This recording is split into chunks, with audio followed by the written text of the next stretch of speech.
Une sœur sénégalaise a pris son courage à deux mains sur les réseaux sociaux pour dénoncer un sujet qui est très tabou dans les familles africaines. Le viol qu'elle subit depuis des années et que ses nièces subissent aujourd'hui.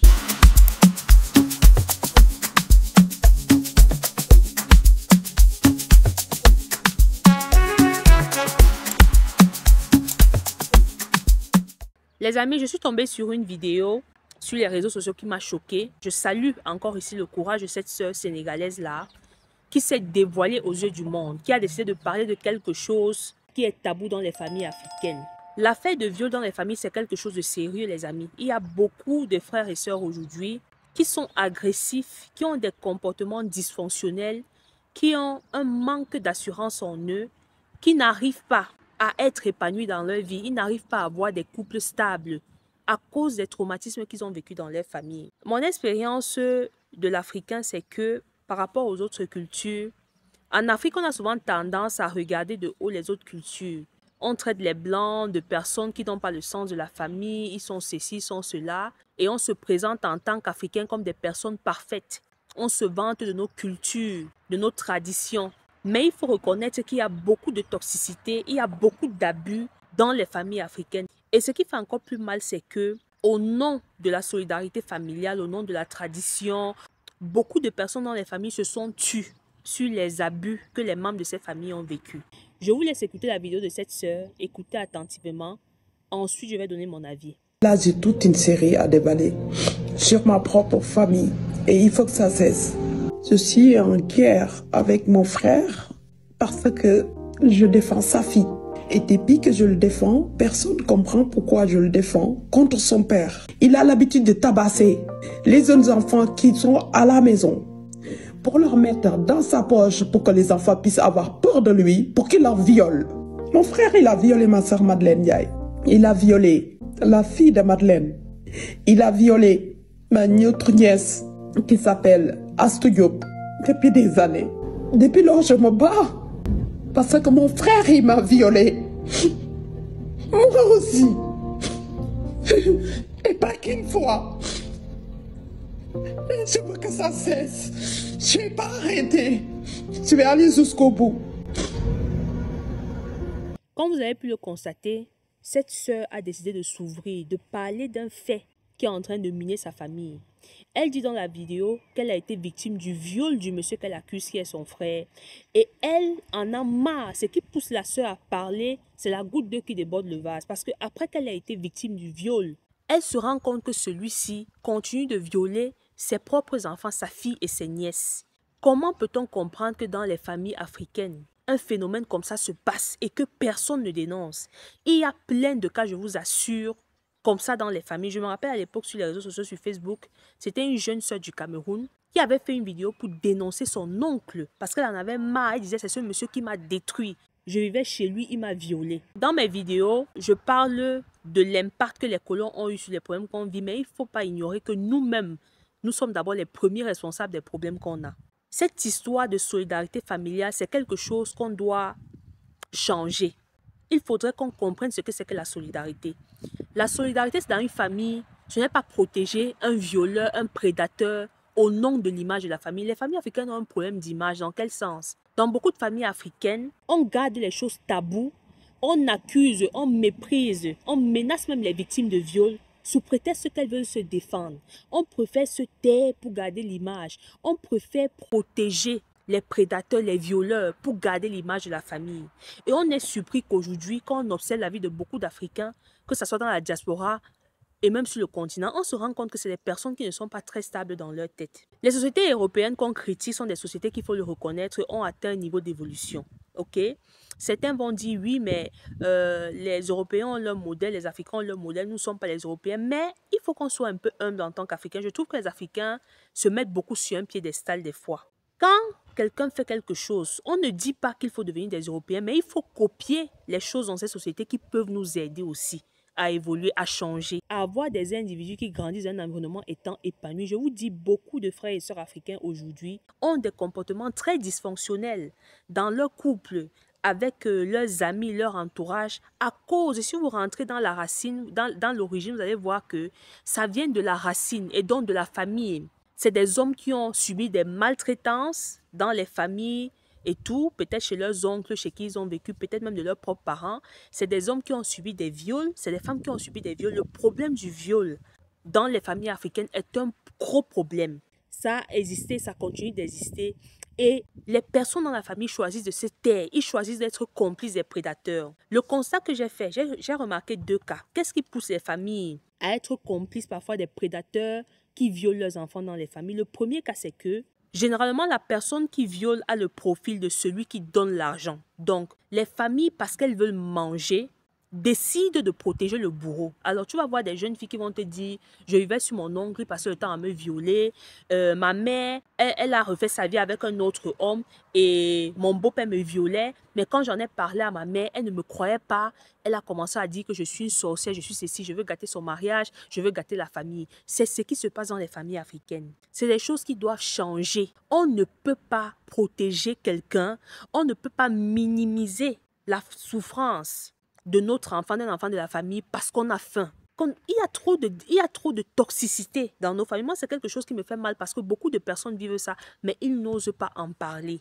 Mon but aussi, c'est d'amener les Africains, la nouvelle génération d'Africains, à ne pas reproduire les schémas toxiques qu'ils ont vécu dans leur famille, parce que beaucoup ont vécu des schémas toxiques et s'ils ne guérissent pas, ils vont reproduire ces mêmes schémas. Moi, je dis, quand vous vivez les viols dans vos familles, les personnes qui violent, vous, ces femmes-là, quand vos enfants viennent se confier à vous, mon oncle m'a violé, mon père m'a violé, vous vous taisez. Est-ce que vous vous rendez compte de l'impact, des dégâts psychologiques que votre silence a sur vos enfants? Parfois, on entendait en Afrique, on te dit, telle fille a tabassé sa mère, telle fille tabasse son père, tel garçon tabasse son père. Tu dis que, mais c'est quel genre d'enfant qui se met à battre ses parents? Certains vont dire oui, c'est les enfants mal éduqués et tout. C'est parce que ces gens ne peuvent pas vous dire que en fait je tabasse mon père ou ma mère parce qu'il me viole ou alors je lui ai dit que son frère me viole et il n'a rien fait. Les parents africains ne savent pas que le fait de choisir de rester silencieux face au viol, face aux abus des enfants de leur famille, ils construisent des monstres en fait. C'est des petits monstres, c'est des bombes à retardement qu'ils décident de construire, qui après vont chercher à les détruire en fait. Parce que ces enfants dont vous minimisez, vous savez ce que c'est qu'un viol pour un enfant, vous pouvez avoir une idée des dégâts que ça peut avoir sur la psychologie d'une femme, d'un jeune homme qui a été violé dans une famille. Il ne peut pas, il ou elle ne pourra jamais avoir de relations stables.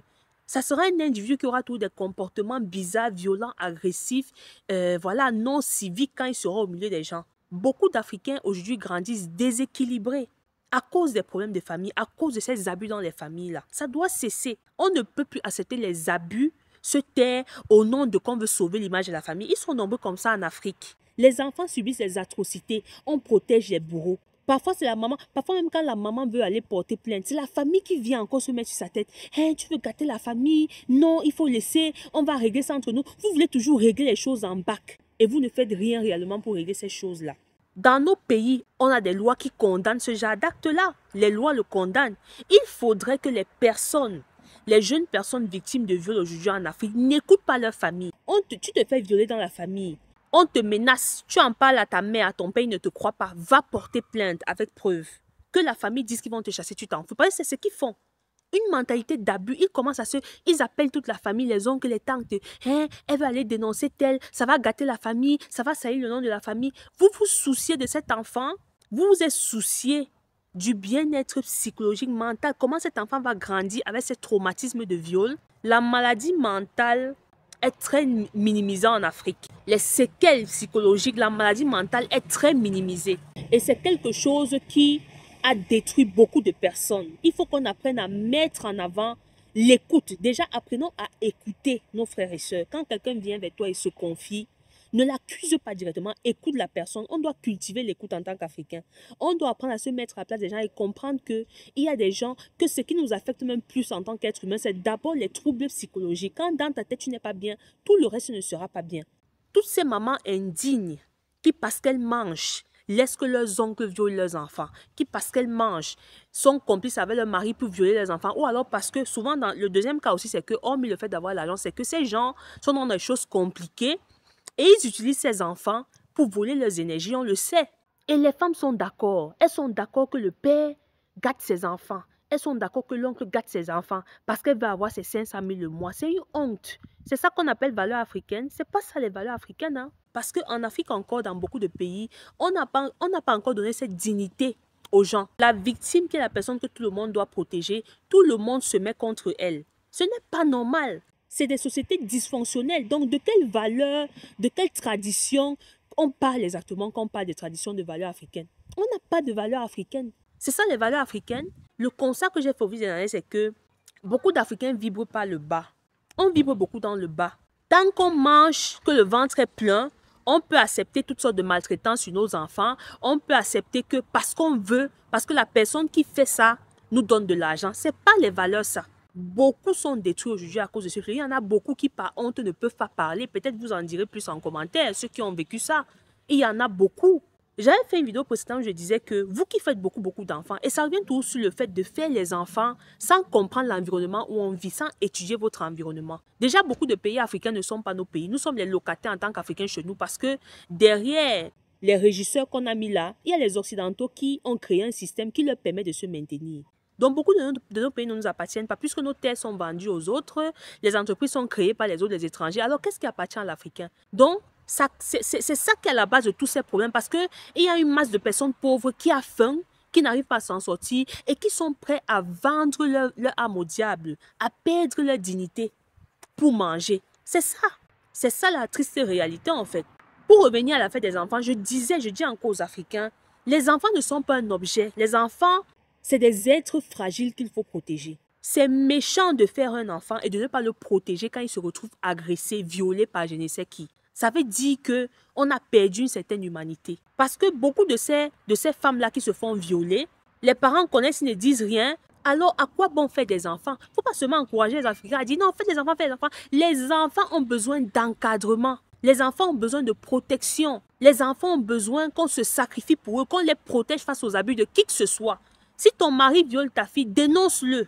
Même si ton mariage finit. Tu vois les femmes africaines, elles sont mariées avec des hommes qui violent leurs enfants. Son mariage, l'idée de rester mariée est plus importante que le bien-être de son enfant. Et on parle de valeurs africaines. Quelle valeur africaine? Tu préfères protéger ton image de femme mariée. Tu veux marcher dehors, te vanter, je suis mariée, alors que ton enfant est violé par ton mari. Ton fils viole ton enfant. Tu ne dis rien. Ta fille vient en parler, tu dis qu'elle ment. Ton fils viole ses nièces. Tu ne dis rien. Apprenons à dénoncer ces gens. Apprenons à dénoncer. Nous sommes quand même africains. Il y a des tribunaux occidentaux, nos tribunaux normaux. Et il y a même il y a aussi le droit coutumier. Même pour certains, même si vous ne voulez pas mener ces prédateurs devant la justice des Blancs, allez dans vos villages et dénoncez-leur devant les chefs de village, qu'ils aient une sanction. Parce que comment ça se fait dans le cas de la femme sénégalaise? Son frère dont elle parle l'a violée. Je ne sais pas si elle en a parlé, si elle s'est confiée, je ne sais pas. Mais je sais que généralement, quand ça se répète, les femmes se confient toujours à quelqu'un. Alors, il a violé sa sœur. Il viole ses nièces, les enfants de sa sœur. Il viole sa fille. Donc, on veut me dire que dans cette famille-là, moi, je connais le modèle des familles sénégalaises, même des familles africaines, c'est pareil. Elles sont nombreuses. La famille élargie. Donc, on veut me dire que personne dans la famille n'a pu stopper ce prédateur. Est-ce que vous voyez comment nos familles sont? Est-ce que vous voyez le degré d'abus, de toxicité qu'il y a dans les familles africaines? Et sont nous qui nous vantons de valeurs. On a beaucoup à refaire. On a beaucoup de choses à revoir dans notre façon de fonctionner.